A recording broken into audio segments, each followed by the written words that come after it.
నెల్లూరు జిల్లా ఉలవపాడు గ్రామం. నాకు 2003లో నాకు హెచ్ఐవి వచ్చిందమ్మా. పోయిన నెల 2 నెలలు ఆగస్టు నెలలో ప్రార్థనకు వచ్చినానమ్మా.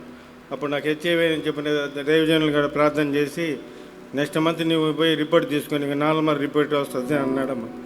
నిన్న పోయి రిపోర్ట్ తీసుకుంటే నాకు నార్మల్ రిపోర్ట్ వచ్చిందమ్మా. దేవుని కృప వల్ల, దేవజనుల వారి కృప వల్ల, అమ్మవారి దగ్గర వల్ల నాకు నార్మల్ రిపోర్ట్ వచ్చిందమ్మా.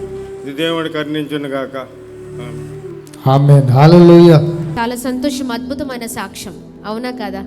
ఎంతమందికి సాక్ష్యం అర్థమైంది?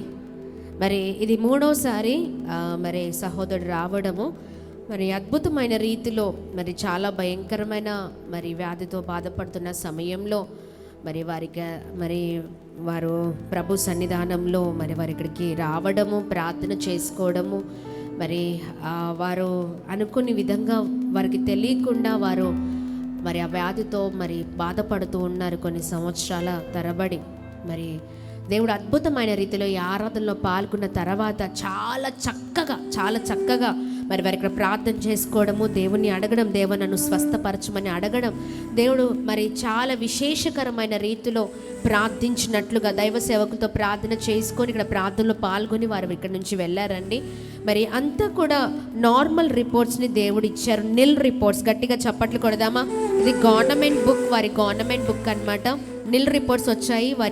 మరి ఆ రేషియో అంతా కూడా 11 రేషియోతో వారు ఉన్నారు. మరి దేవుడు స్వస్థపరిచి అద్భుతమైన రీతిలో గొప్ప సాక్షిగా మన మధ్యలో నిలబెట్టిన విధానాన్ని బట్టి ఒకసారి బిగ్గరగా చప్పట్లు కొడుతూ ప్రభు నామాన్ని అందరం కలిసి మహిమ పరుద్దామా? 2 చేతులు పైకెత్తి చెప్దాం బిగ్గరగా, హల్లెలూయా, హల్లెలూయా. కేవలం ప్రభుకి మహిమ కలుగును గాక. ఆమె చాలా సంతోషం అండి. May God bless you.